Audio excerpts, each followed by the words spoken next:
No, bienvenido. Estaba yo viendo su trayectoria. Pues no es cualquier trayectoria. Estamos hablando que estuvieron lo que llamaron, obviamente comparando con el par de locutores que están hablando, son demasiado jóvenes, pero ustedes estuvieron en ese boom que se llamó el rock en tu idioma, ¿no? Sí, así es. Nosotros estuvimos inmersos en ese movimiento de rock en tu idioma. Hace poco platicábamos que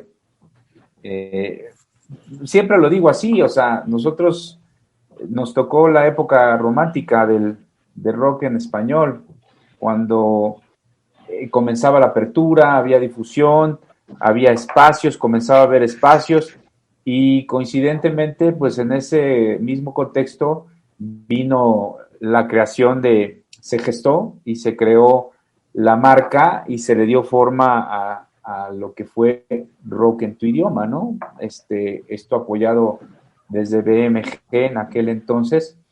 Incluso se convocó a un concurso a nivel nacional, a todas las bandas que estuvieran rockeando, y bueno, pues con la promesa de grabar un disco, ¿no?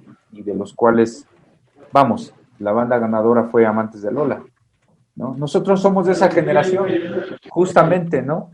Te digo, fue la época súper romántica porque pues se respiraba un ambiente especial alrededor del rock en español. Te digo, había espacios icónicos ya como Rocotitlán, Rockstock, Luke. Entonces había foro, había como una necesidad por parte de la gente de involucrarse, de crear, vamos, fue un movimiento muy, muy peculiar y muy productivo, yo creo que sí. Sí, a final de cuentas fue un movimiento que se gestó.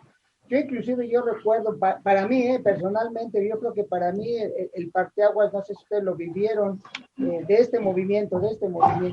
Reitero, somos un poquito más grandecitos de edad y ahorita les hablaré cuáles fueron los parteaguas de nuestras épocas del rock, pero a final de cuentas yo creo, para mí, el que marcó a la mejor y que dio una apertura más amplia fue cuando vino Miguel Ríos a la Plaza de Toros. Cuando se presentó Miguel Ríos, que ya como que vieron que la gente se podía comportar un poquito mejor en los conciertos, como que hubo más apertura, independientemente, como bien lo mencionaste, de Rocotitlán, la última carcajada de la Cumbancha, más lugares que había, ¿no? Porque inclusive, amigos, los que son más jóvenes por ahí, inclusive había lugares que eran como que y de repente decían, está la patrulla allá afuera, cállense todos, y apagaban las luces, estoy tratando de acordarme. El Apache 14 era donde tocaba Carmelo y Rafael, pero claro, arriba, ahí mismo, arriba, estaba el Tutti Frutti. Ándale, ya, qué bueno que me das el nombre.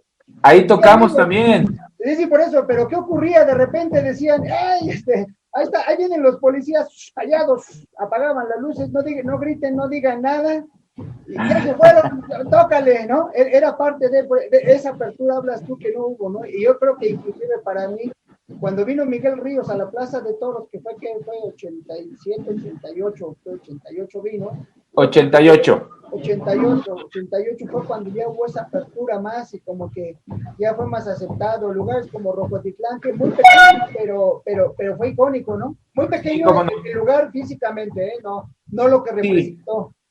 Fíjate que ya había espacios, ya había apertura de espacios, pero sí, efectivamente lo que dices puede ser así. O sea, ya los masivos, como tal, puede ser que sí ese de Miguel Ríos haya dado pauta y bueno, pues haya mostrado que pues ya podía la gente comportarse, ¿no? En eventos así. Yo me acuerdo que después de muchos años de no haber masivos, después de lo de Queen en Puebla, que fue un desorden, si no mal recuerdo, eso fue en el 82. 81, 82, sí. 81-82, hubo una laguna ahí para conciertos masivos porque pues la gente no se comportaba.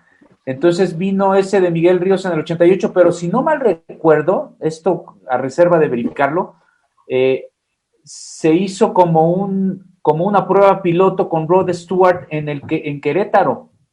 No, Rod Stewart fue después. Sí, entonces fue después. Rod Stewart fue después. Okay. Digo porque, bueno, yo estuve en los dos conciertos, primero el de Miguel Ríos, y que fue un aguacero mendigo y desgraciado que nos agarró el aguacero.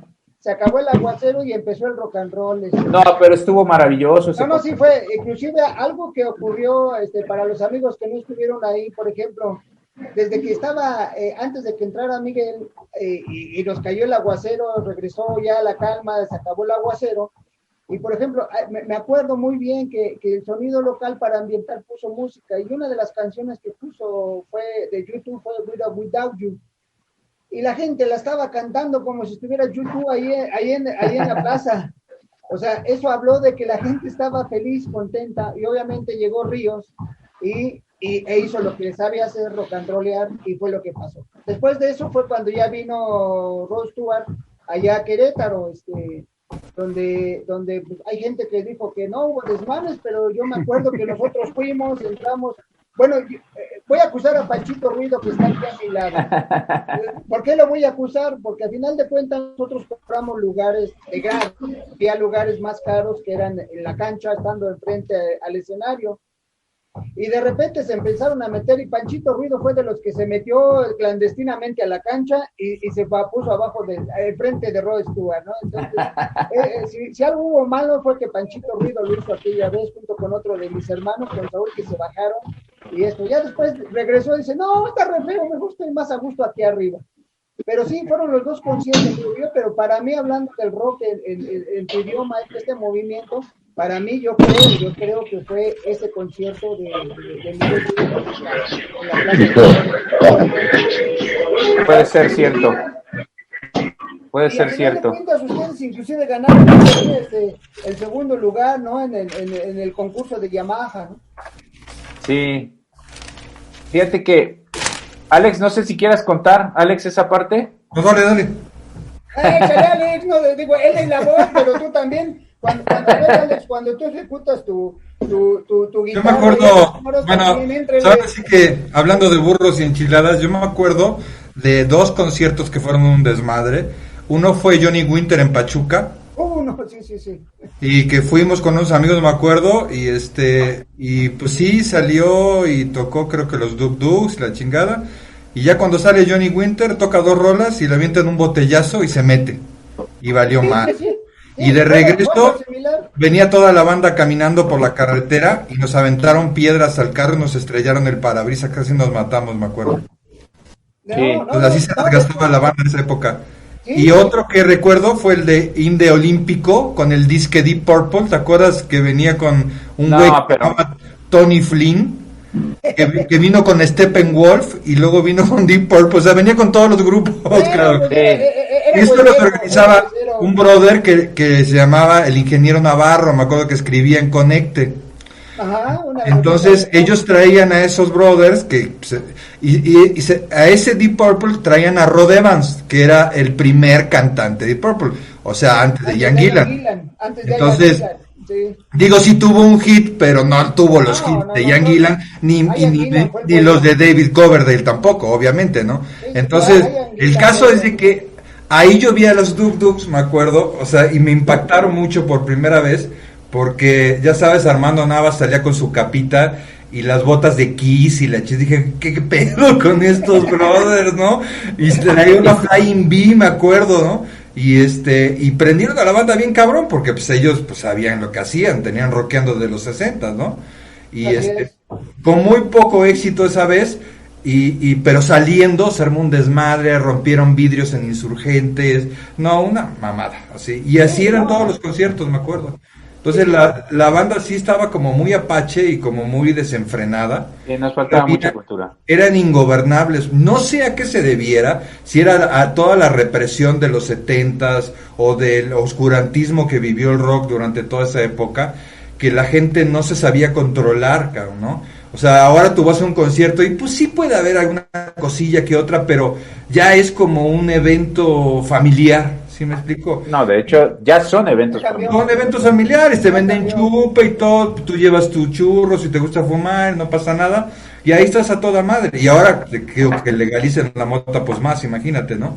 Hasta la van a vender ahí adentro, bien carísima. No, ya vas a decirle al mesero, tráeme 2. Tráeme 2 churros, pero te los van a dejar caer como a precio de oro, pero bueno, o sea, vas a poder fumar sin que te jodas, ¿no? ¿Qué va a ser ahora ya no te reitero nuestra edad? Antes, por ejemplo, íbamos al cine, de verdad, todavía a mediados de los 70s, tú comprabas tus tortas, de hecho mi padre sí, claro. De repente llegaba, compraba un pollo rostizado, 10 bolillos, una lata de chiles y nos metíamos a yo de niño hacía eso, de chavito hacía eso. Era normal, sí, podías entrar con tu itacate al cine. Sí, ahora no te la creen. Cuando la legalicen, traigo mi toque personal, y dicen, no, déjalo afuera, porque a veces tienes que ¿no? Te voy a contar algo, les voy a contar algo ahorita que estabas hablando de esa presentación cuando vino aparentemente Johnny Winter. No. Para nosotros, de hecho para mí, sigo traumado por Queen. Les voy a decir por qué, porque yo a Queen lo descubrí con Rapsodia Bohemia, cuando Rapsodia Bohemia la sacaron en el 73, entonces ya lo conocía. Compramos nuestros boletos, llegamos a Puebla, llegamos y nos dijeron, ya está lleno, no entran. Pero, oye, cabrón, mis boletos, y esto no nos dejaron entrar. No nos dejaron entrar con boletos en mano. Lo que vimos fue medio subirnos, vimos el escenario, vimos que estaba algo ahí. Por desgracia, como tú dices, hay gente apache, o no sé cómo describirla, gente que se enojó y empezó a romper y a robarse de establecimientos en Puebla. Rompían los cristales y se robaban esto. Y de repente nos corretearon, nosotros que andábamos buscando un transporte para regresarnos a México, tuvimos que correr porque la policía estaba correteando por unos gandallas que rompieron negocios. Sí, claro. Razón, ¿no? Y terminamos después, un camión dijo, vamos de directo a México, nos subieron y llegamos a México enojados sin ver a Queen, por eso estoy traumado. Horrible, sí. La gente que entrábamos a los conciertos, por fortuna, han cambiado. Sí. Tú bien dices, Duk Duk prende, reitero, los conocimos y en directo en el Cortijo, a lo mejor no saben que existía ese lugar que se llamaba el Cortijo. En el Cortijo tú entrabas y tenías aquí al lado a la batería, a la guitarra, estaban tocando porque no había ni escenario, era un huequito donde decían, aquí tú tocas. El Cortijo a final de cuentas era un lugar de corridas de toros. Sí. Y lo mismo escuchabas, aquí en este pedazo estaba Duk Duk, al lado terminaba y el que seguía era el Tri, o seguía el Universo, seguía Nuevo México, seguía Tequila, eso sí, claro. Pero no había ni escenario, estaban a nivel de piso, y de hecho en ese tiempo nadie se quejó, a lo mejor alguien quería acercársele y Armando Nava no lo dejaba cantar porque se acercaba al micrófono, a ese nivel estabas con ellos, sí, a ese nivel, de que estabas junto de ellos, nada más ya, hazte para allá, carnal, hazte para allá, porque seguían tocando y prendían a la gente. Claro. Una educación diferente con estos grupos, ¿no? Pero digo, reitero, llegó este boom del rock en tu idioma, porque a final de cuentas todos los grupos cantaban en inglés hablando de Peace and Love, Love Army, al Universo, al Universo y México, México Nuevo cantaron, otras ya empezaron a cantar en español, el mismo Three Souls in My Mind cantaron en español.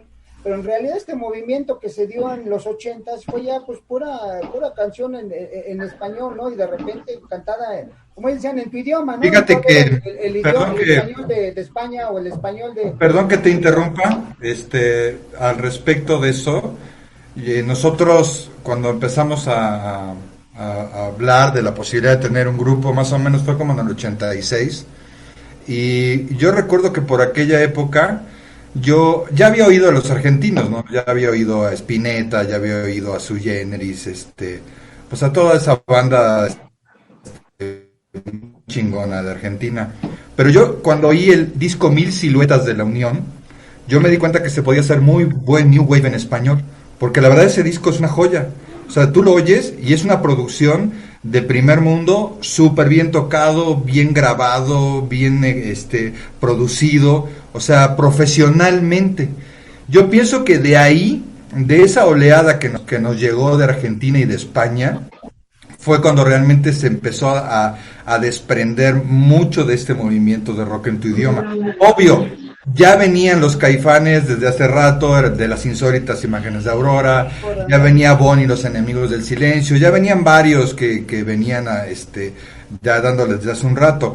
Pero yo digo que cuando llegan los españoles en el 85 es cuando realmente se empieza como a abrir algo y a muchos se nos prende el foco de que sí se podía por ahí, ¿no? Entonces yo, por ejemplo, Hora X es un grupo que tiene mucha influencia, obviamente sí, de los argentinos, porque crecimos escuchando a Charlie y a Fito Páez y todo eso nos encantaba, pero mucho de los españoles. Yo creo que Hora X es como más influenciado por los españoles que por los argentinos. Y digo, en mi caso, ¿no? Como compositor. Y bueno, pienso que todos más o menos oíamos la misma música en aquella época. Yo ¿no? creo, Alex, que más bien la influencia que teníamos argentinos, españoles y mexicanos, pues eran aquellos grupos de New Wave del primer mundo. Así es. Es decir, sí. Nuestra influencia como tal no es La Unión, no es Soda Stereo. No, claro. Nuestra influencia como tal son aquellos grupos que sí, nosotros Police, Police, Simple Mind, Echo and the Bunny Man. Esa era la música que oíamos, básicamente. Claro. Entonces, pero fíjate, carnal, cuando oímos eso de rock en español, acuérdate cómo nos impactó. Sí. No, Mil Siluetas particularmente, sí. Porque Mil Siluetas ilustraba muy bien como el movimiento New Wave, pero sí aterrizado al español. Eso es una verdad. Pero había discos muy valiosos. Yo te voy a decir con qué disco dije, cámara, sí se puede hacer rock en México, con el disco de Com Rock que produjo Ricardo Ochoa. Es muy bueno. La neta, ese disco es una joya. Es una joya. ¿Sí se acuerdan? ¿Sí te acuerdas, José Luis, Panchito, de ese disco? Ricardo Ochoa es un ícono de la música. Sí, como no. Ricardo Ochoa es de lo mejor que ha sucedido en este país. Yo lo único que le reclamé a Ricardo Ochoa, y se lo dije en una conferencia de prensa, ¿por qué mentaste la madre en la banda y nos cortaron la transmisión? Sí. Con este es famoso por eso. Es famoso por eso. ¿Y dónde estaba? Que de repente dice, a ver, chingue a su madre el que no cante, y de repente se acabó la transmisión, y se acabó la transmisión de Aranda. Y se lo dije. Es un cruz, pobre Ricardo. Sí. Pero él es feliz diciendo lo mismo desde hace 50 años. Vamos a cumplir 50 años el 11 de septiembre. Sí, fíjate. Pero pero si tú escuchas la evolución de Ricardo, no solo cuando fue Peace and Love, después de pero ¿sabes qué? Y ya después empezó a hacer otras cosas como... Sí, pero hay que destacar a Ricardo Ochoa más allá del guitarrista, que es un estupendo guitarrista. No. Es un gran productor, de verdad. Mira, ese disco de Com Rock, neta, es una joya. Tiene un sonido de disco de primer mundo, como si se hubiera grabado, vamos, de verdad es una joya. Las bandas que incluso seguían cantando en inglés, como Mask, como Punto y Coma, en ese disco, si tú aíslas las rolas de Mask, el hermano de Force, de José Force, tú juras que es una banda gabacha. Es una banda gabacha, o sea, sonaba muy bien, claro, había que trabajar sobre el concepto de las bandas, ahora refiriéndome a las bandas, pero para mí ese disco fue la muestra de que se podía grabar bien y se podían hacer discos bien de rock en español en México. ¿Sabes qué pasa? Sí, acotando eso que estás diciendo, yo pienso que para varios músicos como Ricardo, como Javier Batis, como sobre todo los que vienen del norte, que fueron los que de cierta forma iniciaron todo este y de Guadalajara. O sea, yo digo que desde Tijuana hasta Guadalajara, de cierta forma incendiaron todo este movimiento de rock en los 60, ¿no? Y ellos, por ejemplo, tuvieron la posibilidad de trabajar en estudios gabachos, ¿no? Entonces, yo digo que sí te marca mucho el tener la posibilidad de trabajar con fierros y las herramientas de primer mundo, ¿no? En ese entonces, en México era muy difícil. Yo trabajaba con unos productores que producían todo el rollo. Y los estudios se oyen como una conversación. Ahí con Dante. Dante, se oye mucho rollo ahí. ¿Qué pasa? No sé qué.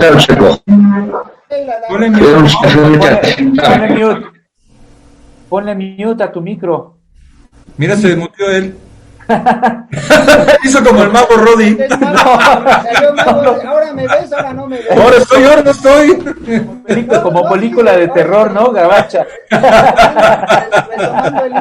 Retomando el hilo, a final de cuentas eran unas producciones, ustedes, reitero, son jovenazos, pero gracias. Las bandas más conocidas, Peace and Love, pero había unas bandas, por ejemplo, de hecho el Ritual, para mí el Ritual como grupo eran 4 elementos. Puta, no creo que hubiera mejor grupo que ellos para rock and roll. El Ritual. Estaba Peace and Love, estaba Tequila, Love Army, para mí la mejor banda que ha habido, Love Army. No, oye, pero estás dejando fuera, José Luis, estás dejando fuera a Toncho Pilatos. No, ahí voy. Oye, ¿cómo se llamaba la banda de Ice Ring? No, Síntomas, estás dejando la anterior. Eran bandas que veías, reitero, ¿cómo los veías? Yo recuerdo el queso sagrado. La otra, ¿cuál era la otra banda de que es famosísima del Alex? Pero él más bien hacía cosas con el Capitán Pijama. No, antes, la otra banda. El queso sagrado, ¿no? Porque estaba, te digo, malditas drogas. Piratos, Fachada de Piedra, la División del Norte. Sí. Había muchos más, Tequila, Búfalo era una banda, pero super banda, ¿no? Y reitero un poquito, a lo mejor inclusive con Peace and Love, Zig-Zag. para mí la mejor Peace and Love. Pero ¿sabes qué, José Luis? El trombonista Eusebio Cosme vivía aquí en la colonia, era nuestro vecino, vivía a 3 cuadras de la casa de ustedes. Y teníamos contacto con ellos, era banda rock and rollera, por eso a lo mejor pues les digo, nosotros hablamos de ese rock and roll. Después se fue mutando, por desgracia hubo esto de Avándaro y la mentada de madre de Ricardo, cuando nos quitaron todo esto, ¿verdad? Sí. No, pero al final de cuentas, como tú bien dices, Alejandro, este rock que viene desde Tijuana con Javier Batis, que es el principal impulsor, ¿no? Con Javier, que tenemos al Ritual, que también viene de por allá, el mismísimo Pájaro Alberto, que era el cantante y compositor de Love Army, también viene de por allá.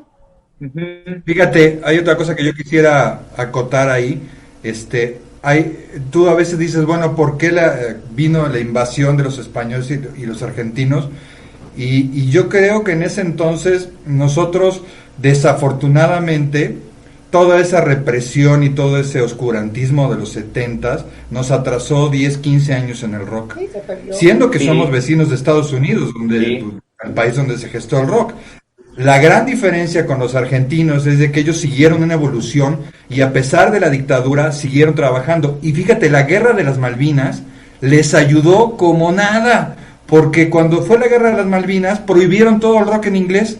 Entonces las disqueras estaban obligadas a grabar rock en español. Claro. Charly García sacó un chingo de discos, Spinetta, todos empezaron a sacar discos a lo bestia y los programaban en la radio.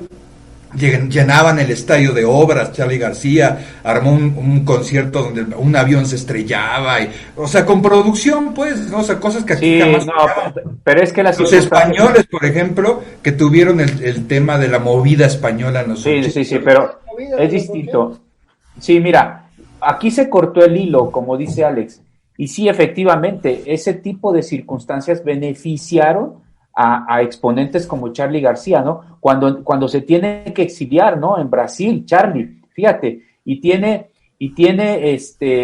pues muy poco acceso a lo que estaba sucediendo con el rock en otras partes del mundo. Entonces, eso lo obliga a crear a partir de lo que concibe en ese momento como rock, ¿no? Y por eso Charly García es un legendario, porque no se parece a nada, y muchos se parecen a Charly. O sea, Charly es de las piedras angulares, junto con Spinetta y otras bandas muy, muy interesantes de Argentina. Y como dice Alex, en México se cortó el hilo por esa represión. Venía muy bien, venía en movimiento. Pues Avándaro es una muestra, también es una evidencia de que esto podía tomar una fuerza muy, muy, muy, muy particular. Sin embargo, hay mucho miedo alrededor del gobierno y entonces empieza a tomar medidas y a detener ese tipo de cosas, ¿no? Entonces se corta el hilo, como dice Alex, y entonces cuando viene en los 80s el tema de el rollo este de rock en tu idioma, también hay una euforia muy, muy especial alrededor de eso. Pero mira que hay bandas que no aflojaron. Yo te voy a decir, mira, el Tri, más allá de la propuesta musical, que no es el punto ahorita, yo a Alex Lora lo admiro y no dejo de admirarlo, porque él nunca aflojó, José Luis, nunca, a partir de la represión, a pesar de que no había espacios, pues los crearon, ellos inventaron el hoyo, bueno, no es que lo hayan inventado, ellos recurrieron al hoyo funky como foro, y no dejaban de tocar. ¿Sabes? Mira, yo siempre digo que Alex Lora construyó algo, no a partir de ladrillo por ladrillo, de granito de arena por granito de arena. ¿Y sabes qué? Construyó algo indestructible. Así te lo puedo describir. O sea, Alex Lora construyó algo indestructible para el Tri. Porque ellos se podían dar el lujo en el momento que tú quieras de si Televisa, de que si Azteca, de que si querían estar, de que no querían estar. Ya cuando los medios se apoderaron un poco de este tema del rock, Alex se podía dar el lujo de decir con quién iba, con quién no iba, No quiero, exacto.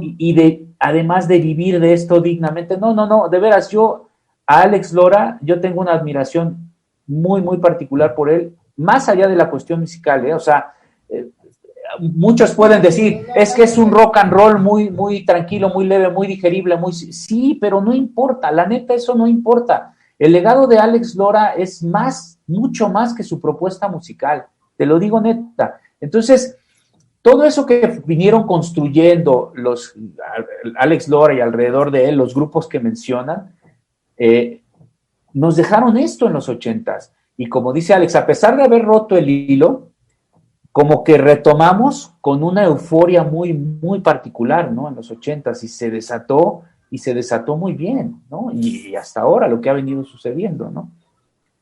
Sí, exacto. De hecho ese bache que tú bien hablas, permitió en México que creciera lo que se llama el rock urbano de Lil and Roll, el rock urbano de Charlie Montana, sí, el rock urbano de... En paz descansa el Charlie Montana, bien chido. De los Tex-Tex, eso que siguen siendo en el área, sobre todo en el área del Estado de México, donde se da más, y esos hoyos fue los que recurrió Trita. Claro.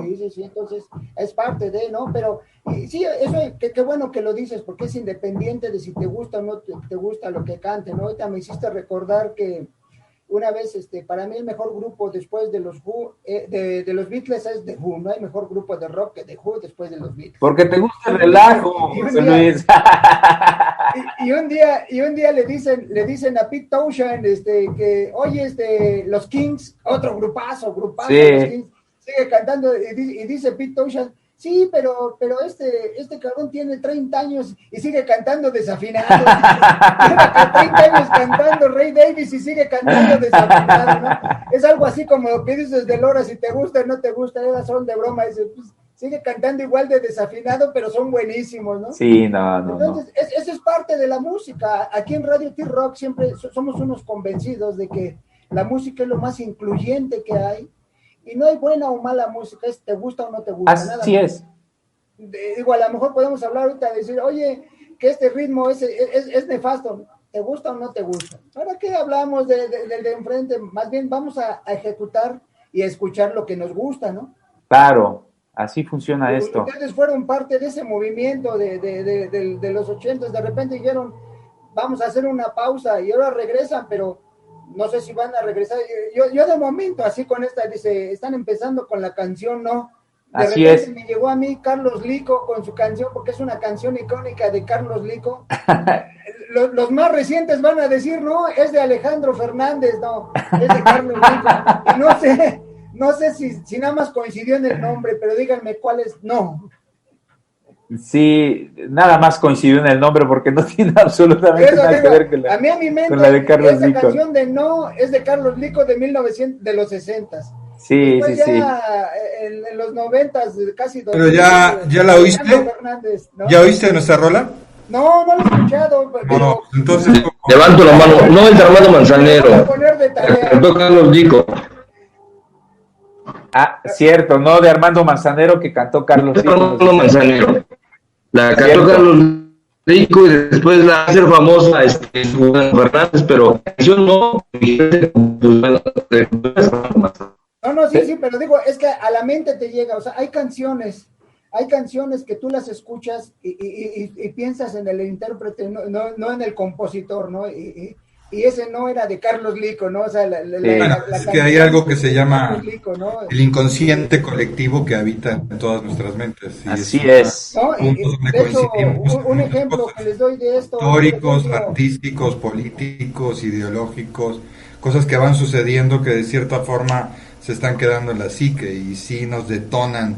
De hecho, decían que independientemente que no tiene nada que ver la canción con la de Manzanero, dicen que que los buenos músicos copian, pero los excelentes roban. no, Entonces, no, pero se queda en ti, ¿no? Se queda en ti. Yo ahorita que sí, entonces por ejemplo, tú tienes todo el derecho a robarte lo que quieras porque por ejemplo Jimmy Page se robó todo lo del blues. Hendrix obviamente se robó todo. El Tri se robó al Grateful Dead, Maná se robó a Police, Café Tacuba se robó a los Ochimilcas, o sea, si me sigo. Mira. La primera vez que los dije son los Ochimilquitas. No, mira, Sí. una cosa, La primera vez que los vi, Digo con todo respeto, ¿verdad? O sea, que no es por joder. yo siempre digo que todos los artistas están formados de muchos más artistas a su alrededor. No es propiamente como, no, tampoco creo que sea como lo dice Alex, que se robaron y solamente lo repliques. No. O sea, porque no es que te lo robes y lo repliques. En algunos casos sí. En el caso de Café Tacuba no está. ¿Tú no oíste hace unos pocos años hubo un video muy famoso? Yo no sé si lo tumbaron o qué pasó. Ajá. La intro de Escalera al Cielo es de una rola de los 60 neto, pero es la misma, güey. De hecho, hubo una demanda. Ajá, sí. De hecho, la demanda. Entonces, es lo que yo te digo. Un arreglo económico. Ajá, exacto. Entonces, por ejemplo, eso es lo que pasa que sí, obviamente, claro, en el sentido de robar, ¿qué se quiere decir? Pues con que tú tomas de lo que hay y pues le das tu punto de vista. Lo que dices tiene sentido. Mira, Gustavo Cerati, él mismo en una entrevista lo dice, que iba siempre con su grabadorcita y escuchaba por ahí algo que le gustaba y lo grababa. Sí, claro. Y luego de repente escuchaba alguna letra y la grababa. Sí. Y luego de repente por acá escuchaba un riff y lo volvía a grabar. Entonces él llegaba, escuchaba todo eso y armaba algo. Sí. Pero no es que lo replicara, no es que lo copiara o se lo robara. No vamos a poner en duda tampoco el talento de Gustavo Cerati, ¿no? De ninguna manera. No, de ninguna. Yo entiendo lo que quiere decir Alejandro. Una cosa es que estés influenciado por nosotros, o sea, nosotros, escuchas una rola de nosotros que se llama Esta Noche y va a ser inevitable que te encuentres con ciertos pasajes y te remitas a So Lonely de Police, ¿no? O que de repente escuches la introducción de una rola de nosotros que se llama Cerca y va a ser inevitable que de repente digas, ay, esto me suena un poquito a The Cure. Entonces, sí, por supuesto que hay reminiscencias, pero mira, más bien los buenos artistas son aquellos que sí tienen mucha influencia de muchos otros artistas, pero logran desarrollar su estilo y su expresión, ¿no? Fíjate lo que decías hace rato. Fíjate lo que decías hace rato de Charlie. Y perdón, para finalizar, Alejandro, por ejemplo, tiene muchas influencias del New Wave, de Police y demás, pero lo que componía Alejandro en aquel entonces, en los 80s, era con el sello de Alejandro, o sea, sí tenía ciertos pasajes, y luego pues entre todos le dábamos forma. Es inevitable percibir las influencias que nosotros podemos tener, pero la neta no replicamos y ni copiamos a nadie. Fíjate que yo, lo que hablabas hace rato de lo de Charly García, Se me hace Ajá. que tiene mucho sentido porque cuando tú te recluyes y de cierta forma te sales un poco de la Matrix, es cuando realmente te encuentras, ¿no? Y es Sí, cuando comienzas a desarrollar un estilo que se vuelve tuyo, propio. así es. Yo no me pongo nunca como ejemplo de nada porque no lo soy, pero yo hice también eso en algún momento de mi vida. Dejé de escuchar música, dejé de ir a tocadas, y solo me concentré en lo que yo estaba haciendo.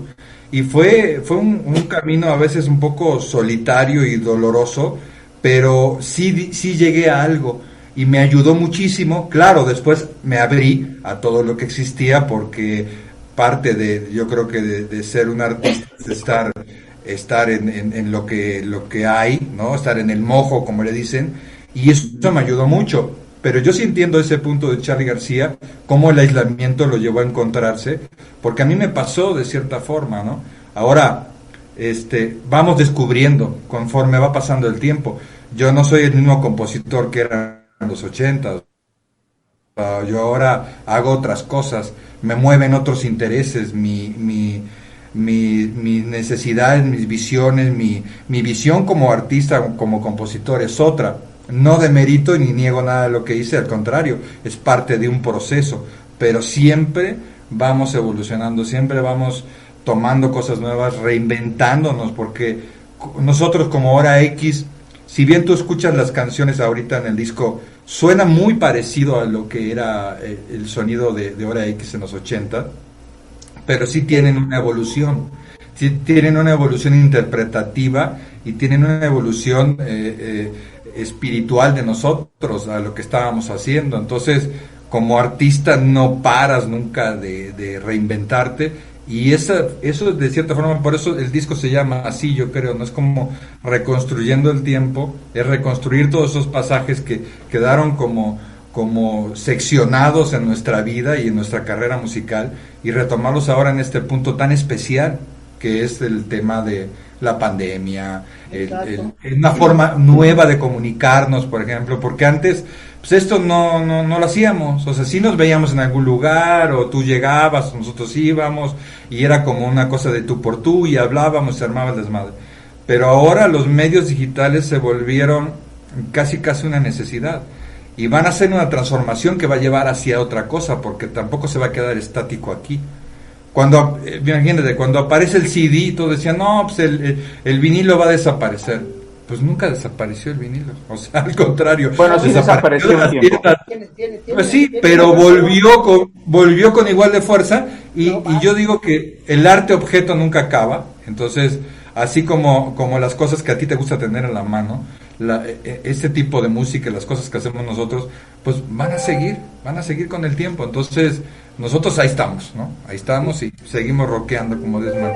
Exacto, pero hay veces que necesitas salirte, ¿no? Como tú bien dices, se salió un poco, ahorita estaba yo recordando que, por ejemplo, y que me llegó a lo que dijeron de cuando se fue a Brasil Charlie, Janis Joplin, antes de grabar Perla, se desapareció y se fue a vivir a Brasil.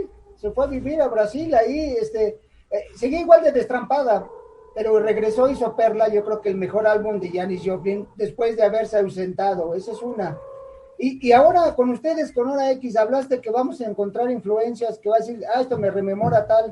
Aparte de que a mí me regresó con Carlos Lico, ¿a quién voy a escuchar? ¿Cómo voy a sentir? No. Mira, no es. Mira, elegir la rola para lanzarla como sencillo, pues siempre puede parecer fácil, pero no lo es. Siempre se puede pensar que el criterio es una canción que puedas cantar, una canción que sea rítmica, una canción que se te quede fácil, pero siempre nosotros pensamos que eh, debe ser también la elección de una rola que te diga algo, ¿no? Y no, pues es una historia que gira alrededor de una chava con ciertos o con muchos prejuicios y se niega al amor, ¿no? Entonces, si bien es cierto que es una historia que habla de amor, también es cierto que es una historia que aborda, pues, justo eso, ¿no? La chica un poco reprimida, negada, encerrada, como y el chavo pues le dice, no, o sea, date chance, ¿no? Date chance. Exacto. Sí. No, es que eso es lo importante. A final de cuentas, en esto de la música, las canciones de amor y desamor son las más maravillosas. Sí, cómo no. Y siempre hay un yin y un yang, y aquí siempre en Radio Rock somos unos convencidos que, por ejemplo, el mejor blusero que hay en México es José Alfredo Jiménez. Y si escuchas canciones de amor y desamor de José Alfredo, vas a ver que ahí está todo el desgarrarte el corazón. Sí, Entonces, sí, cómo es lo no. que vamos a escuchar ¿no? Entonces, para empezar a sacar el cuchillo, bueno, más bien los ejotes y rasgarme las venas, ¿o qué hago? Sí, José.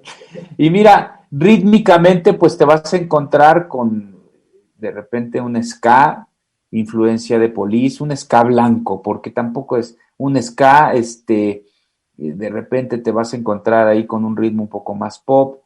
O sea, sí transita un poco la rola por esos menesteres, ¿no? La cuestión así un poquito ska, es una rola interesante, padre.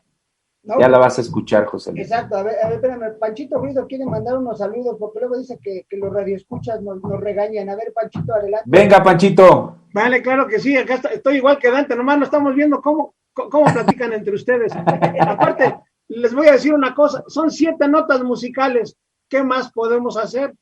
Siempre vamos a encontrar similitud con cualquier X y todo, ¿sí? Pero Así ahí te es. va, primeramente los manda a saludar Claudia Sotomayor. Ok, María Luisa los manda a saludar.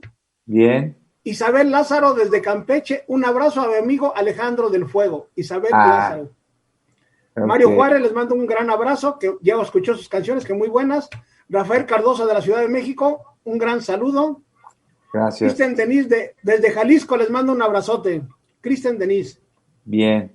Patricia Zambrano de Guanajuato también, que les manda Abrazo. un abrazo. Eduardo Martínez desde Cancún también, un saludo y abrazo. Gran amigo, abrazo.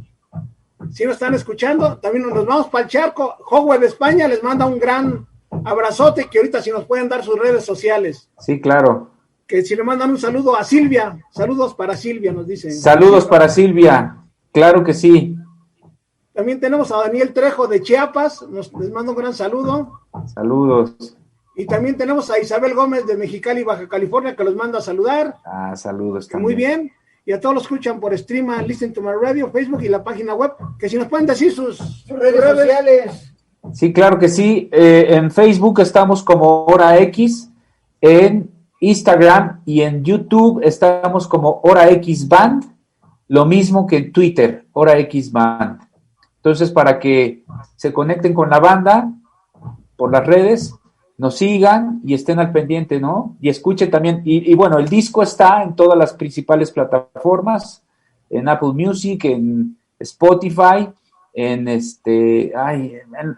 las otras que no recuerdo el nombre, pero estamos en 8 plataformas para que el disco lo puedan escuchar. Ahí está el acceso, totalmente gratuito para que no haya bronca y lo escuchen. ¿Y todos componen, todos componen? Fíjate que todos componemos, unos más, otros menos, pero yo te voy a decir algo, Alejandro es un gran compositor, y yo a veces lo describo así, se puede pensar que es exagerado, pero es una máquina de hacer canciones, es una máquina de hacer canciones. Entonces, la verdad es que siempre, constantemente traía ideas nuevas Alejandro, y pues hubiese sido un crimen no aprovechar todo eso, ¿no? Entonces, como que nos hizo perezosos a los demás. Dante también compone muy bien, Nicole, mi hermano, compone muy bien. Yo compongo, pero mucho menos. Y bueno, pues Alejandro era el que nutría básicamente de rolas a la banda, ¿no? Todos le dábamos de manera colectiva, todos le dábamos forma, le dábamos como la depurada final, pero Alejandro básicamente era el que aportaba la parte de la composición.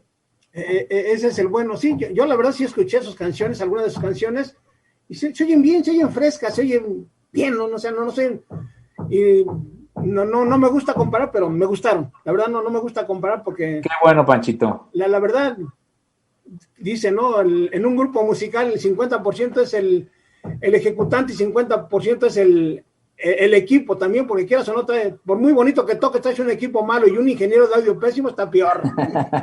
La verdad, está peor. Entonces, no, yo los oí, la verdad, están bien, tan digeribles todas las cancioncitas, ¿no? Las que oí. Y sí, Qué bueno. me gustaron. Y quieras o no, digan lo que digan, que me comparan con X, Y, Z, hermano, no hay nada nuevo bajo el sol. Así es. Sí, ¿no? Así es, Panchito. Ahora están en todas las plataformas, sus redes sociales, pero para los que somos amantes del disco físico, en mi caso, yo ahí te va, José Luis. Soy un fan de cero a la piratería, soy un fan de ciertas cosas, y yo soy fan de tener el disco en físico. ¿Dónde lo podemos Pues pronto, muy pronto,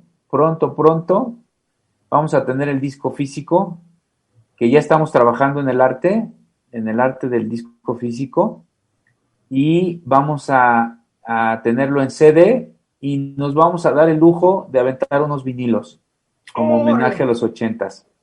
No, perfecto. Y hace rato lo que decía Alejandro es que se murió el vinilo, luego dicen que no se murió. Algo que les voy a decir, el vinilo demostró que tiene mejor calidad musical y de todo en contra del CD. Es mucho mejor la calidad en un disco, es mucho mejor que en un CD. El CD, pues sí, ahora tienes un aparatito de estos y traes 10,000 canciones aquí, ¿no? Y antes pues era tu disco de 12 canciones y se acabó, y tiene mejor calidad musical, estéreo y todo. No la han podido reproducir la electrónica ese acetato, al vinilo, y qué bueno que sacan en vinilo, porque es algo importante, los que somos amantes del disco desde siempre, desde que lo descubrimos, desde el olor, desde a lo que huele al nuevo. Claro. Esa es chulada. Platicábamos con Alex. El arte que tiene, el olor, huele a nuevo, huele a disco, claro. Y lo pones, y sobre todo algo que inclusive a mí me educó así, es que tú ponías el disco y se terminaba, le dabas la vuelta, se terminaba y te aprendías todas y escuchabas todas las canciones, no decías, ponte la 5, pum, 5, ponte la 3, pum, 3, no, escuchabas. No, lo dejabas correr. Todo el disco. Inclusive yo les digo que, por ejemplo, hay discos, la mayoría de, si no es que todos, pongo a los Beatles, yo pongo un disco y en mi mente ya sabe cuál canción sigue, porque siempre las escuchas corridas. Porque así lo escuchaste. Y era todo, entonces eso me va a permitir oír, no nada más oír, sino hay que escuchar todas las canciones. Claro. Pues qué bueno que tienes esa costumbre, José Luis, porque así cuando escuches el disco de Hora X, te lo vas a echar de un jalón, no lo vas a quitar. Todo va a ser todo, no voy a brincar, y ya pasaré a segundo término, otros intérpretes de no, pero sí, es que a eso nos lleva, reitero, o sea, cuando hablamos, digo, yo creo que ya se dieron cuenta, y yo vi que a ustedes también les fascina la música y hablar de música, y a nosotros también nos fascina. Sí, ¿a quién no? La música que tuvimos, a lo mejor inclusive en nuestros tiempos, era muy difícil escuchar una canción, porque si no era por Radio Capital, por La Pantera o por Radio Éxitos, no escuchabas, ¿sí? Y Radio Variedades, pero era en español, pero en inglés eran esas tres. Si no las escuchabas ahí, ya bailaste, tenías que... Sí, antes era muy difícil, difícil el acceso a la música, entonces tenías que recurrir a ese tipo de cosas, obviamente a las estaciones de radio, y luego a mí me gustaba mucho meterme a las tiendas de discos. Mira, en Estados Unidos, a finales de los 80, principios de los 90, era padrísimo porque tú te metías a una tienda de discos y ya te daban probaditas, antes de que, lo mismo que sucedía en Mix Up. Y yo descubrí, fíjate, que podía pasar en una tienda de discos en Estados Unidos hasta 3-4 horas, sin moverme de ahí. De repente ver el reloj y decir, ay, ya se me fue el tiempo, porque ibas escuchando probaditas y el disco que te enganchaba o que te gustaba, decías, pues a ver, venga para acá. Entonces, pues eso era muy padre. Y bueno, pues antes era ir a las tiendas de discos, estar viendo discos, como dices tú, juntar tus domingos, ir por el disco, llegar a tu casa, abrirlo, el olor era muy peculiar. Yo era, para cuidar mis vinilos, yo era muy, muy, muy especial, mano. De hecho... Hay que comprar fundas. Sí, no, de hecho, tú ves mis vinilos y la neta... muy cuidados, muy No, cuidados. no, pues un día nos los presentamos, yo te Sí, puedo cómo presentar, no. por ejemplo, la colección inglesa de los Beatles, de los discos. Eso estaría la bien compré chido. En 1974. Eso Directo de estaría bien Inglaterra chido. me llegó en 1974. Tengo por ahí, les voy a presumir, amigos, que tengo una primera edición de los Beatles de 1966 en Monaural. Fíjate, Es un disco raro. ¿cómo no? Un disco raro. ¿Cómo Entonces, no? a final de cuentas, es el amor que tienes hacia algo, hacia descubrir algo, en este caso la música, y a través de la emanación que era el acetato. Inclusive, por ejemplo, ustedes, bueno, pues yo creo que ya les tocó más lo que llamaban la disco portada. Aquí hasta José José y Juan Gabriel hicieron un disco donde el disco, el plástico, el vinilo venía en la portada. Yo me acuerdo Sí. que cuando lo sacaron el Abbey Road, el mercado de discos, lo lanzó y yo tuve que ir a apartarlo, pagar mi disco y me llegó como 2 meses después el Sí, disco portada del Abbey Road. sí. Y si era un agasajo ir a una tienda de discos, el mercado de discos era de 2 pisos y veías. ¿Cómo no? Estaba Discolandia. Brillus y Sorba, ¿te acuerdas? Hip Sorba, 70. ¿no? Y yo creo que donde encontrabas más Hip 70 y el gran disco Valderas 32, primer piso. Sí, claro. Claro. Dante, platícanos algo. Nosotros estamos aquí estaciados hablando de la música. Dante, dinos algo. Pues yo estoy aprendiendo, me encanta escuchar lo que aprendo. Soy uno de pocas palabras, me encanta escuchar a mis amigos, siempre es un agasajo porque son una enciclopedia y sobre todo ustedes, ¿no? Dicen que siempre es bueno aprender. Mis opiniones son muy diversas con respecto, me tocó vivir el mandatoriento, yo estudié en el Conservatorio Nacional de Música, entonces tenía influencias muy clásicas, estudié con maestros de otra onda, y cuando entro a esto, pues me encanta Héctor, y sobre todo Alejandro, que trae historia, y es todo una enciclopedia, Alejandro y Héctor. Siempre es un agasajo haberlos conocido, de trabajar con ellos y regresar en este momento, ha pasado cosas padrísimas, ¿no? Pero luego me queda claro que a veces callar es aprender. Oigan, señores, me Y tengo todos los días aprendo, y gente como ustedes que cuentan sabes. ¿Me dan permiso un minutito, por favor? Sí. Con permiso, disculpe. Sí. Sí. No, Adelante.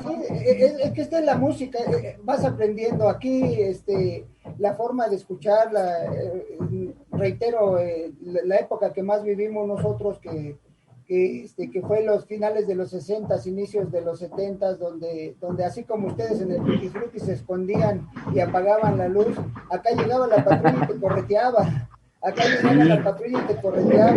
Te sacaba del lugar, ¿no? Por eso decían los hoyos funky. Los hoyos funky era donde, reitero, no había ni un escenario. Si acaso, por ejemplo, había un lugar que se llamaba el Siempre lo Mismo, ahí acá en la Gómez Farías, y el templete era como de 30 centímetros, nada más, era lo único que estaba más arriba de ti el grupo, ¿no? Y Sí. tú estabas con ellos, y de repente cuando estaban esperando su turno, estabas con ellos y hasta los sacabas a bailar si querías, era parte de Sí, la vida, claro.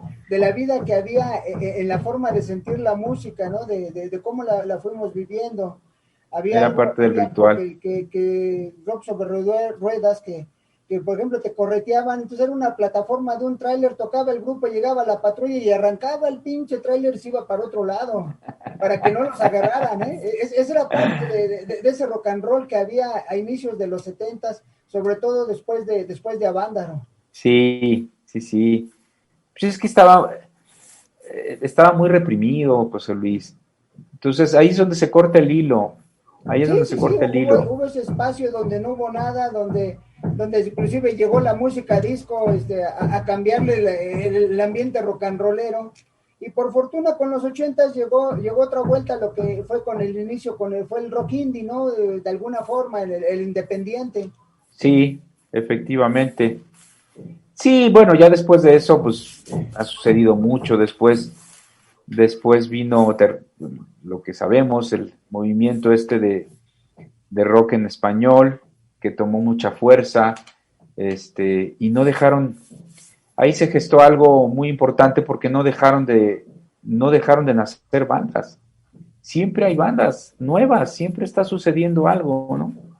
Entonces, No, y con la tecnología, ¿no? Con la tecnología, ahora tú ya te metes a internet y encuentras una asesoría para aprender más música, para hacerlo, y antes nada más existía el México Canta, donde venían las pisadas de las canciones.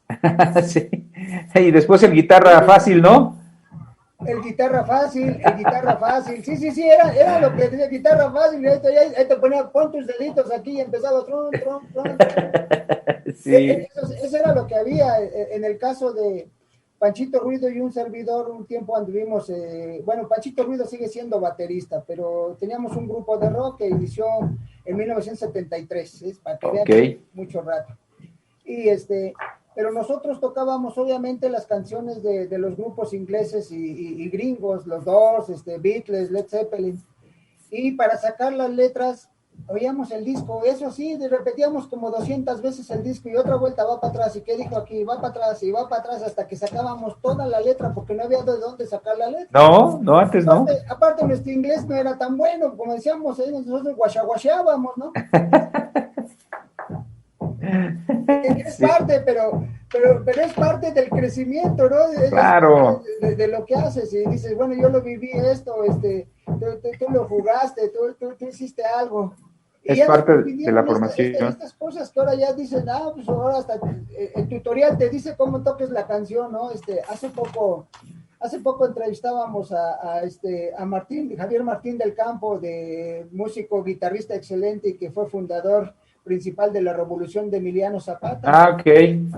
Y una de las anécdotas que él nos contaba, dice, no, un día llegamos, cuando la revolución estaba en su apogeo, llegamos a un pueblo a tocar, dice, y el grupo nos dijo, oigan, tenemos la de Shit City, Ciudad Perdida puesta, nos permiten tocarla, o sea, que estén ustedes, pero nos dejan tocarla. Y nos dice Javier, sí, tóquenla, dice, bueno, la tocaron hasta con los errores que yo tenía, dice, hasta los errores tocaron. No, sí, pues sí. Pero eso es lo bonito, o sea, tú lo ejecutas, tú lo tocas, tú lo sientes, y a lo mejor una de las canciones pues era puro requinteo, no había otra, y la voz lo único que decía, pero era el requinteo, ¿no? Y dice, hasta los errores que yo tenía, esos tocaron. Pero eso es lo bonito de la música, el que tú ejecutes, el como músico, ¿qué lo vas a hacer? Y a lo mejor a la canción la vas a vestir de forma diferente, ¿no? ¿Qué es lo que hace la batería? La batería da el ritmo. ¿Qué es lo que hace el bajo? El bajo es el cielo oscuro para que todas las guitarras y la voz se iluminen. Pero claro. si la voz sale descuadrada ese día, pues todos les van a mentar la madre porque cantó re feo, ¿no? Y a lo mejor la guitarra le disfraza el requinteo y no se acordó, pero lo requintea diferente, pero la voz no.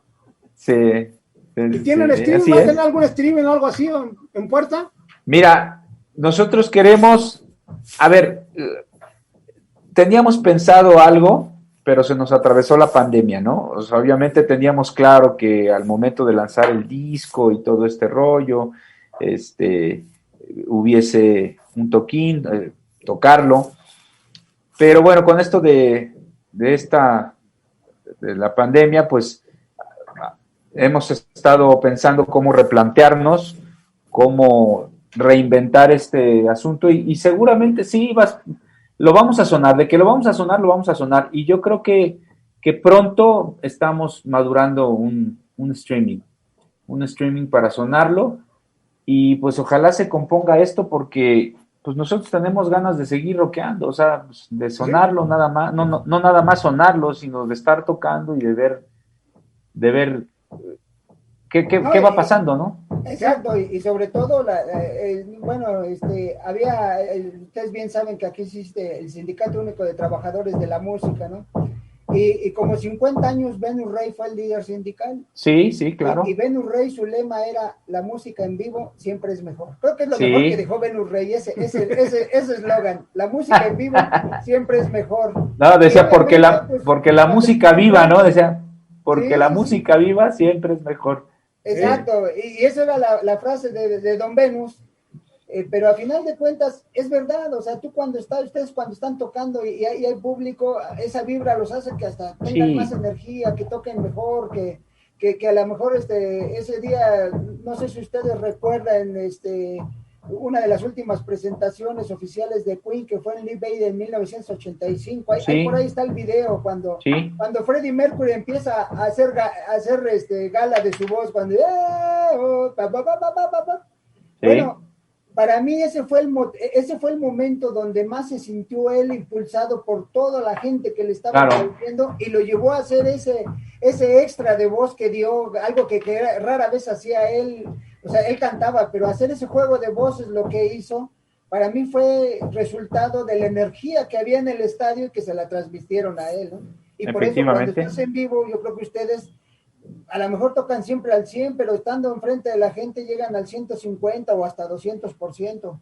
No, es que bueno, cuando hay una conexión, buena o mala, siempre se expresa en el escenario. O sea, cuando la conexión es buena con la banda, lo disfrutas mucho y le regresas eso. Es como un feedback, es como un circulito.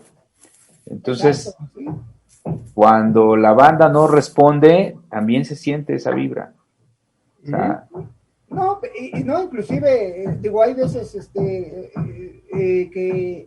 que cuando estás algo, yo recuerdo aquí, somos vecinos de la colonia, una cuadra de nada más nos cruzamos la colonia 20 de noviembre. Y por tradición en la colonia 20 de noviembre siempre había festivales para festejar el 20 de noviembre, el aniversario de la colonia. Y había un festival que se hacía en la calle de Marmolería, cerraban las calles, y unos días te tocaba rock, unos días te tocaba danzón, cumbias, o sea, siempre había algo que escuchar. Pero yo te puedo decir que, por ejemplo, ahí a Javier Batis le empezaron a chiflar y que se bajara porque no le estaba gustando a la gente que estaba tocando en ese momento. Ese día yo recuerdo que fue Batis y cerró el Three Souls in My Mind. Y antes habían tocado otros, pero de repente lo que estaba tocando Batis a la gente no le gustó porque estaba tocando algo diferente a lo que acostumbraba con la gente, y la gente quería blusear, no quería escuchar baladitas y Love's Alright, ¿no? Y le empezaron a chiflar hasta que Baby Batis dijo, agarren la onda, queremos tocarles. Decían, no, pero toquen blues, toquen rock, no toquen esas jaladas. Y Batis tuvo que cambiar los ritmos y regresar a tocar lo que siempre toca Batis. Entonces, por eso, cuando la gente te, como tú dices, es positiva o negativa, pero eso negativo hizo que Batis regresara a tocar lo que sabía tocar. Y que Baby Batis cantara lo que sabía cantar. Y ya después cerró el Three Souls in My Mind, que en ese tiempo también, yo creo que cuando dijeron, empezamos a tocar fuerte antes de que nos mienten la madre, y esa era la gracia, ¿no? Como tú dices, hay momentos positivos, momentos negativos, pero hay que sacarle valor a todos, ¿no? A cualquiera de los dos. Sí, claro, por supuesto. No, y hay que saber sortearlo, ¿no? Y tratar de darle a la gente pues lo que quiere escuchar, ¿no? Exacto. Pues nosotros, Radio T-Rock, la única estación de rock para jóvenes de más de 60. Creo que ya se dieron cuenta que hasta los locutores somos de más de 60. somos jóvenes, en realidad somos jóvenes de más de 60. Aquí en Radio T-Rock siempre les decimos que los primeros 60 años de la infancia son los difíciles. Estamos en plena adolescencia ahorita. Entonces, amigos de Radio T-Rock, estamos con Hora X, con una gran trayectoria, pero hicieron una pausa para llegar más fuertes, para llegar con más influencia, llegar con otras formas de rock and rollear. Y qué bueno que Alejandro ya se va a conectar para decirle que él es el alma compositora del grupo y es el que nos trae otras cosas, es el que nos va a dar junto con todos los demás integrantes, y pues nosotros agradecidos que estén en Radio T-Rock y esta plática, porque al final de cuentas nos gusta platicar y creo que... Sí, ya nos dimos cuenta. nunca un entrevistador ha hablado tanto en una entrevista como ustedes. pero está muy bien, está de pelo. Sí, buenísima onda. No, a toda madre.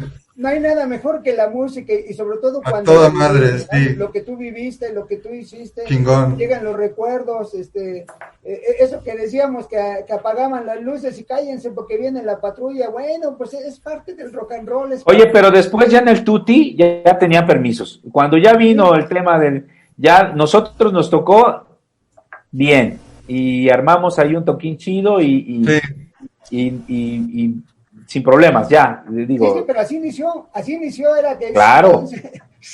Sabes que yo quería decirles, ahorita me ausenté porque tuve un problema con una guitarra que tenía aquí prestada de Sergio Silva, el cantante de Kerigma, y estaba tocando así en la mesa, cabrón, y de repente se me resbala la guitarra y se da contra, es una acústica, una Ovation, y se da contra el filo de la mesa. Ay, no, y se le hace una rajada, cabrón.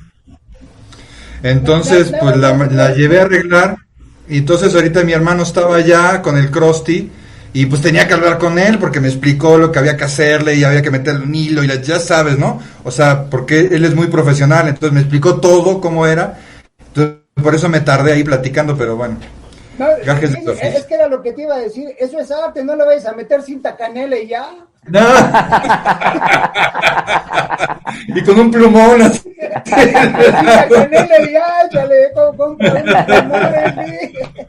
No manches, 1500 baros me va a salir el pinche chistecito, no, canal, pero bueno. Lo único que sí está, perdón, lo único que sí, que dicen que a lo mejor sacan el disco en vinilo, pongan algo bueno, había mucho arte en lo que traía adentro, luego los discos, ¿no? Es que sí, que estamos justamente estamos trabajando el Inbook, la parte de adentro, va a llevar mucha foto, va a llevar muchas cosas interesantes. Eso, sobre todo. Va a estar chido el vinilo, ¿eh? Y si recuerdas, el disco gabacho olía a otra cosa, olía muy distinto al disco nacional. Claro, exactamente. Olían distinto. Sí. A los europeos también. Incluso.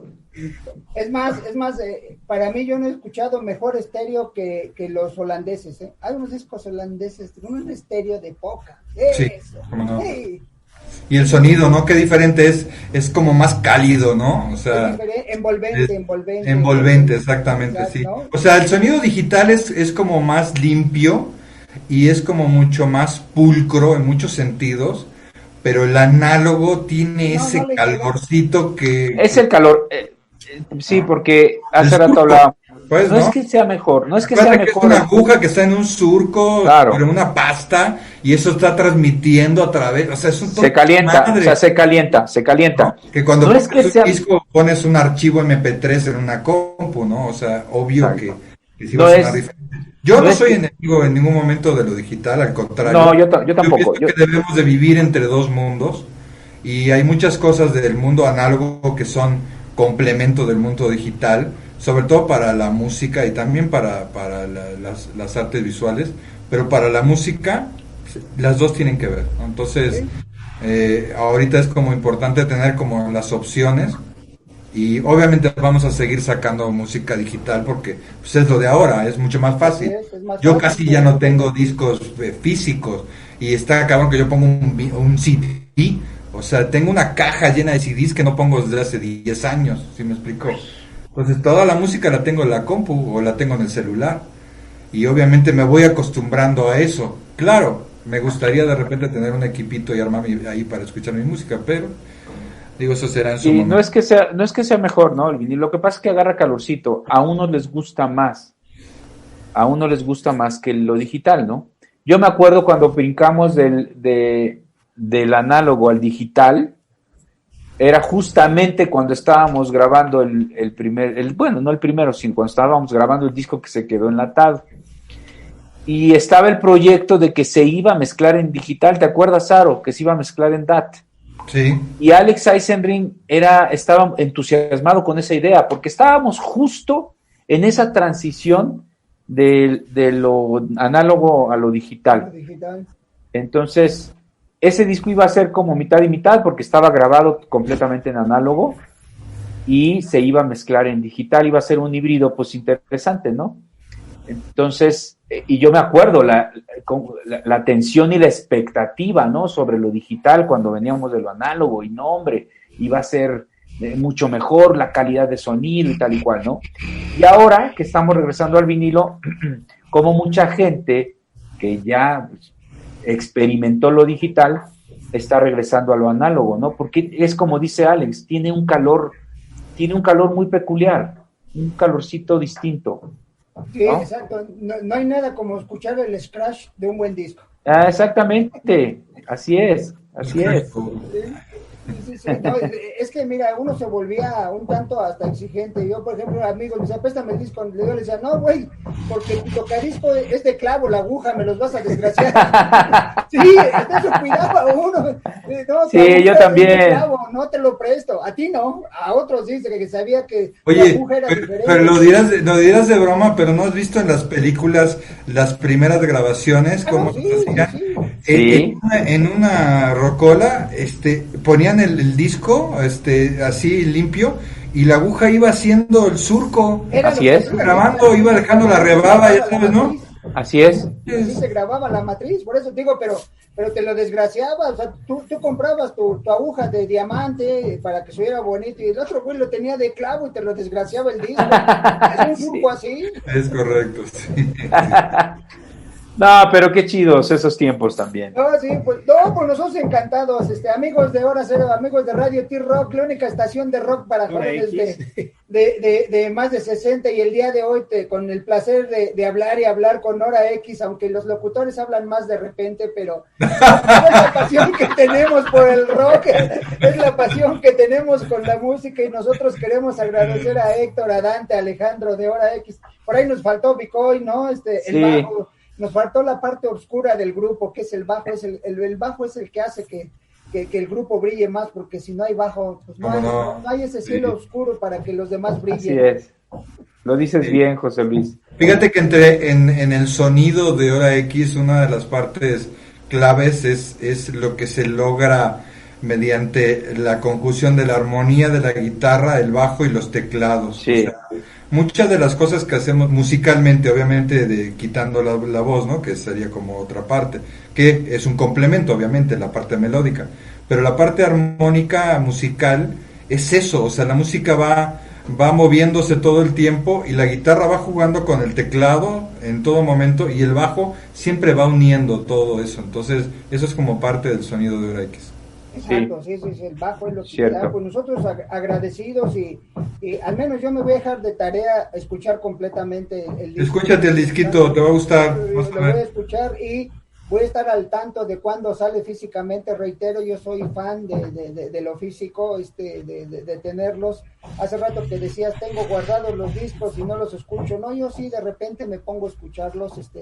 Nada más les digo que una vez me puse a escuchar 2 horas diario los discos que tengo. Empecé desde el primero en orden alfabético y me tardé casi 6 meses en escucharlos todos. No, pues entonces tu colección está bastante nutrida, José Luis? Un poquito, pues les digo, si es de música, yo soy feliz hablando de música, y si me llevan a una tienda de discos es preferible que a una dulcería o de juguetes. Yo decía lo mismo, yo ya te contaba mi experiencia, ¿no? Que cuando salieron esas probaditas en las tiendas de discos, yo me pasaba 3-4 horas, no te exagero, no te exagero.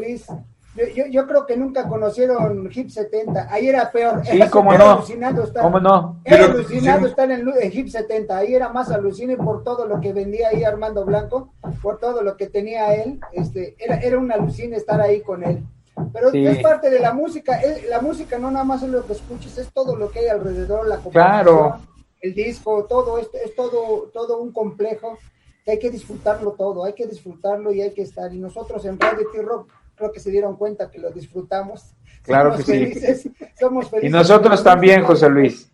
Pues, Hora X, muchas gracias por estar con nosotros, muchas gracias por compartirnos su disco, por compartirnos su música, y reitero, yo voy a escucharlos todos, y cuando les voy a mandar la batiseñal, decirles, ya los escuché, todo completamente, está borrado, y cuando lo tenga les voy a decir, aquí está el disco, para que vean. Okay.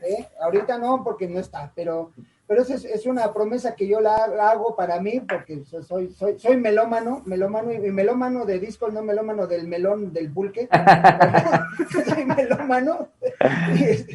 Y pues muchas gracias, gracias Alejandro. No, hombre, a ti, José Luis. Héctor, gracias, Panchito. Que no sea la primera y que sean muchas más. Y inviten a Bicoy para que también se integre a la plática. Sí, claro que sí. Claro que sí. Muchas gracias a ti, José Luis, a ti, Panchito, por el espacio.